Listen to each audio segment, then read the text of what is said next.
Muito bom dia, meus companheiros. Novamente, mais uma semana, nós estamos aqui explicando sobre a dependência química. Só que hoje vai ser de um modo diferente. Aqueles companheiros que me assistem pela Fênix, certo? Aquelas companheiras, certo? Que seguem o ritmo normal, certo? Da vida, certo? Entendendo mais sobre a dependência química. Hoje eu vou mostrar totalmente uma videoterapia diferente, certo? É uma videoterapia que nós tiramos, certo? No Neto Geography, e acontece o seguinte, vai explicar totalmente o que a dependência química faz no corpo humano em relação aos neurônios. Os neurônios só não existem no cérebro, é no corpo todo. Então, para explicar melhor essa situação, que às vezes, falando, as pessoas não entendem muito bem, certo? Principalmente as pessoas que têm dependentes químicos em casa, ou têm dependentes químicos que às vezes não entendem da doença dele, certo?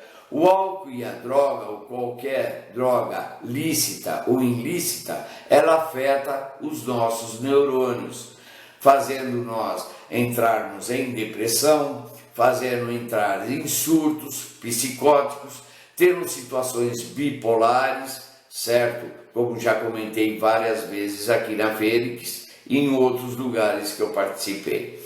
Então, eu vou pegar agora, certo?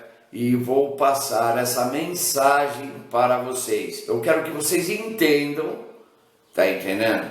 Entendam e vocês captam essa informação, o que a droga e o álcool faz no cérebro, tá entendendo? E o que faz no corpo todo.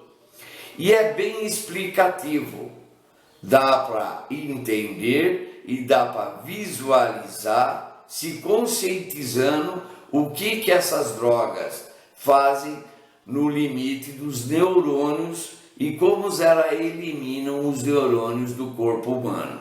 Desde já eu agradeço a todos vocês pelas internações que estamos fazendo no Brasil todo, certo? Qualquer coisa, vocês têm meu site, vocês têm meus telefones e aí eu posso internar em qualquer lugar que vocês assim desejam.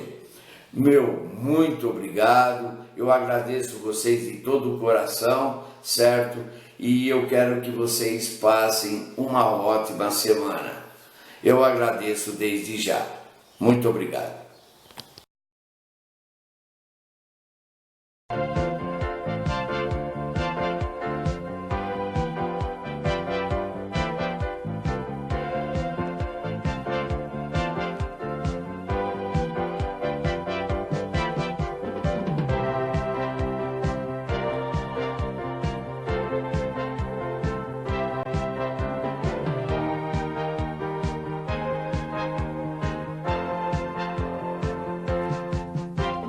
O sistema nervoso. A cada dia, o corpo humano recebe muitos tipos diferentes de informação. Essas informações vêm de outras pessoas, do meio ambiente e do próprio corpo.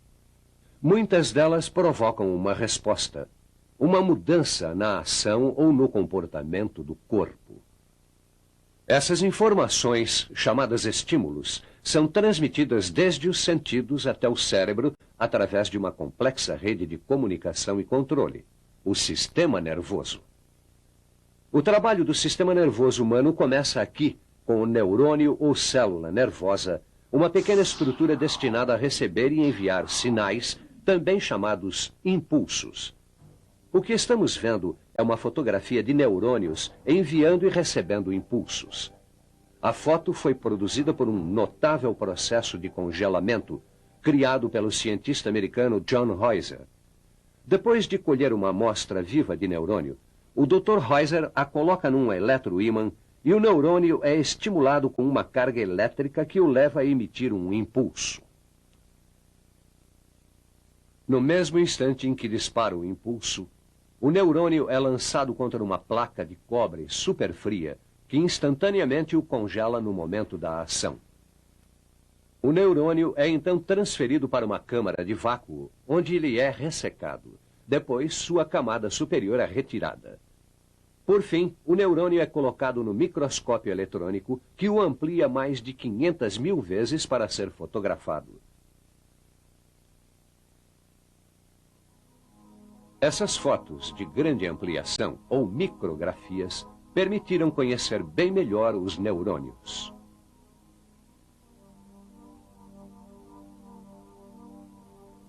O neurônio, a estrutura básica do sistema nervoso, compõe-se do corpo celular e de suas extensões. Os dendritos são delgadas extensões microscópicas existentes ao redor de toda a célula nervosa. São eles que levam os impulsos nervosos até o corpo celular. O axônio, uma única extensão de maior grossura, leva os impulsos para fora do corpo celular. A extremidade de cada axônio chega até bem perto dos dendritos do próximo neurônio, mas não chegam a tocá-los. Existe entre eles um pequeno intervalo chamado sinapse, muito estreita. A sinapse impede que os neurônios tenham uma ligação física, mas permite que mediadores químicos passem de um neurônio a outro. Um desses mediadores é a acetilcolina, uma substância que ajuda a transmitir impulsos entre os neurônios. A acetilcolina é produzida na extremidade de um neurônio. Atravessa a sinapse e faz instantaneamente com que um novo impulso nervoso tenha início nos dendritos do neurônio seguinte. Como a acetilcolina e outros mediadores químicos só são produzidos nas extremidades dos axônios e não nos dendritos, os impulsos só podem se propagar em uma direção. Muitas substâncias químicas presentes no sistema nervoso são neurotransmissores. Um neurotransmissor é qualquer substância que, liberada pelas terminações nervosas, transmite um impulso a outro neurônio, a um músculo ou a uma glândula. Depois que transmite sua mensagem, o neurotransmissor é destruído por outras substâncias químicas do sistema nervoso. Isso impede que o corpo receba falsas mensagens. Os portadores da doença de Parkinson não têm as substâncias que transmitem os impulsos nervosos. Por isso, os músculos tremem incontrolavelmente e se recusam a obedecer a comandos conscientes.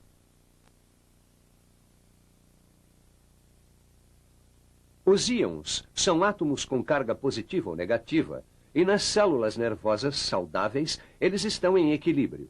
Por causa desses íons, o movimento dos impulsos nervosos através de cada célula nervosa envolve mudanças químicas e elétricas.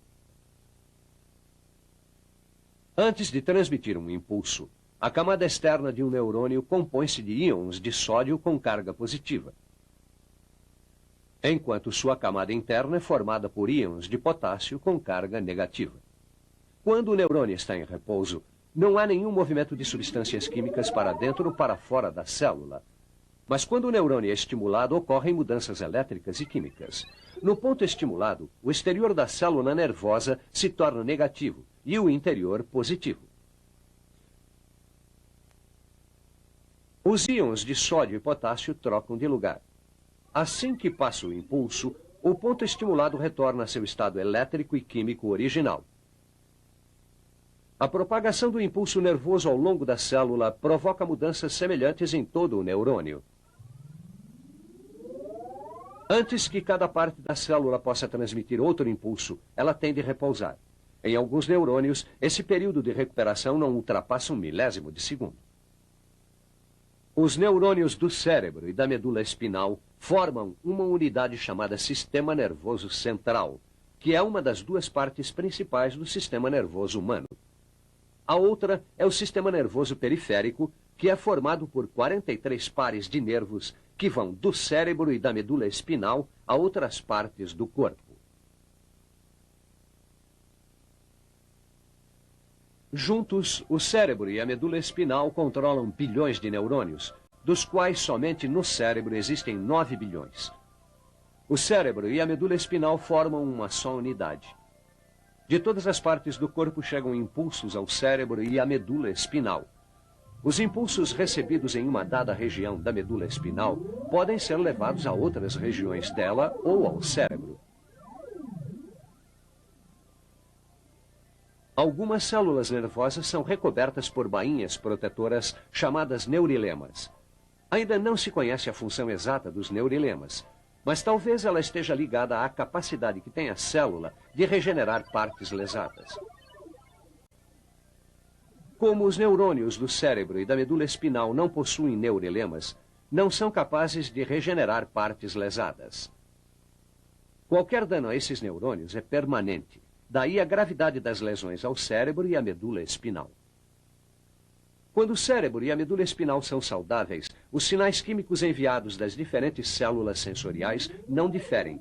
Um impulso enviado das células sensoriais do dedão do pé é quimicamente idêntico ao impulso enviado por células do nariz, mas os impulsos são recebidos em diferentes áreas do cérebro que os traduzem em diferentes experiências, como olfato, tato ou paladar.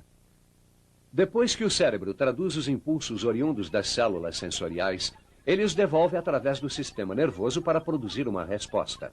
A resposta é uma ação física que envolve muitas partes do corpo. Os neurônios responsáveis pelo transporte da mensagem de resposta por todo o corpo são os neurônios motores. Eles conduzem os impulsos do cérebro e da medula espinal até os músculos e as glândulas. Os músculos e glândulas que recebem uma resposta chamam-se efetuadores. Nos efetuadores musculares, o impulso proveniente de um neurônio motor produz uma contração. Nos efetuadores glandulares, esse impulso produz uma secreção. Chama-se de arco reflexo o mecanismo pelo qual a informação é passada pelos receptores sensoriais ao cérebro e à medula espinal, e depois retorna através dos neurônios motores. A contração do joelho é um exemplo conhecido de arco reflexo. Quando o médico bate no joelho do paciente, receptores no joelho estimulam um neurônio sensorial que envia um impulso à medula espinal. Esta transmite a mensagem a um neurônio motor que, por sua vez, a conduz até os músculos. Os músculos se contraem, provocando o salto do joelho. Este arco reflexo é um dos mais simples encontrados no homem. A maioria dos arcos reflexos envolvem neurônios adicionais chamados associativos ou intermediários, que transmitem os impulsos através da medula espinal ao neurônio motor. Muitos outros reflexos envolvem milhares de neurônios que são capazes de inibir ou aumentar a resposta do corpo. As respostas do sistema nervoso periférico são tão especializadas que são vistas como subsistemas do sistema nervoso. Entre esses subsistemas estão o sistema nervoso somático, o sistema nervoso autônomo, o sistema nervoso simpático e o sistema nervoso parasimpático. O sistema nervoso somático controla os músculos esqueléticos, aqueles que respondem voluntariamente ao mundo exterior e são controlados conscientemente pelo cérebro. São eles que nos permitem andar, correr, jogar futebol e fazer tudo aquilo que queremos deliberadamente fazer. A ação do sistema nervoso autônomo ocorre sem orientação consciente. O sistema nervoso autônomo inclui os neurônios motores que controlam os músculos lisos dos órgãos internos e dos músculos cardíacos. O sistema nervoso autônomo provoca em nós vontade de urinar, regula os batimentos do coração, prepara o corpo para a atividade sexual e regula o funcionamento das glândulas sudoríparas. Tanto o sistema nervoso simpático quanto o parasimpático fazem parte do sistema nervoso autônomo. Esses dois subsistemas têm efeitos exatamente opostos. O sistema nervoso simpático prepara o corpo rapidamente ao surgir uma situação de estresse. Libera a adrenalina no sistema circulatório, aumenta a taxa dos batimentos cardíacos, eleva a pressão sanguínea e o teor de açúcar no sangue. Dilata as pupilas, aumenta a ação das glândulas sudoríparas, faz os pelos se eriçarem e dirige o sangue dos músculos lisos para os esqueléticos, onde provavelmente ele é mais necessário. As mudanças causadas pelo sistema nervoso simpático são às vezes chamadas de reações de combate ou fuga. Elas ajudam a pessoa a lidar com situações de estresse, como no caso em que altos níveis de adrenalina permitem a alguém correr com enorme velocidade. O sistema nervoso parasimpático inibe ou reduz a atividade dos órgãos, diminui os batimentos cardíacos, constrange a bexiga, reduz as secreções das glândulas sudoríparas e leva de volta ao normal as condições produzidas pelo sistema nervoso simpático. O sistema nervoso humano é um sistema perfeitamente equilibrado, que permite ao corpo funcionar em seu nível mais eficiente. Mas tudo afeta o sistema. Dos alimentos às drogas. Duas substâncias cotidianas que têm efeitos tremendos sobre o sistema nervoso humano são a cafeína e a nicotina. A cafeína é um poderoso estimulante. Acelera todo o sistema nervoso, aumentando os batimentos cardíacos e elevando a pressão sanguínea. A nicotina também tem forte efeito sobre o sistema nervoso. Em altas doses, ela deprime o sistema, reduzindo a capacidade que têm os neurônios de enviar mensagens. De todas as substâncias que afetam o sistema nervoso, o álcool é uma das mais conhecidas. No cérebro, ele paralisa o centro de controle emocional, reduzindo as inibições. A seguir, são afetadas as áreas de visão e da fala, o que causa imagem desfocada ou dupla e voz enrolada. À medida que continua seu caminho pelo cérebro, o álcool bloqueia o fluxo dos impulsos até os neurônios motores e a perda de coordenação muscular, o que resulta em tonteira e incapacidade de caminhar. A depender do consumo de álcool, os neurônios cerebrais ficam tão paralisados que a pessoa embriagada perde a consciência. Sem o direcionamento que vem do cérebro, há um retardo do funcionamento do coração e do aparelho digestivo, como também da respiração. A pessoa pode até morrer. As drogas exercem vários efeitos sobre o sistema nervoso. A L-Dopa usada no tratamento da doença de Parkinson imita a dopamina, um transmissor natural. O fenobarbital é uma droga usada para diminuir a superatividade dos neurônios do cérebro. É de especial utilidade para controlar os ataques epiléticos. Os depressores retardam os impulsos nervosos e às vezes os bloqueiam completamente. As anfetaminas aceleram os impulsos nervosos e podem ser eficazes no controle da doença do sono. Os tóxicos e a maconha parecem afetar todas as partes do sistema nervoso, mas ainda não se conhecem todas as consequências a longo prazo do uso dessas drogas. O sistema nervoso é afetado ainda por drogas fabricadas pelo próprio cérebro. Pouco se sabe ainda sobre essas drogas, mas muitas parecem ser analgésicas, como as endorfinas, produzidas quando o corpo entra em choque. As endorfinas constituem apenas um dos mistérios ligados ao sistema nervoso. Ainda são muitas as perguntas, mas as respostas certamente não tardarão, pois agora temos condições de ver como o sistema nervoso atua. Podemos identificar suas partes e assistir a seu funcionamento. E tudo isso nos ajudará a resolver os seus enigmas.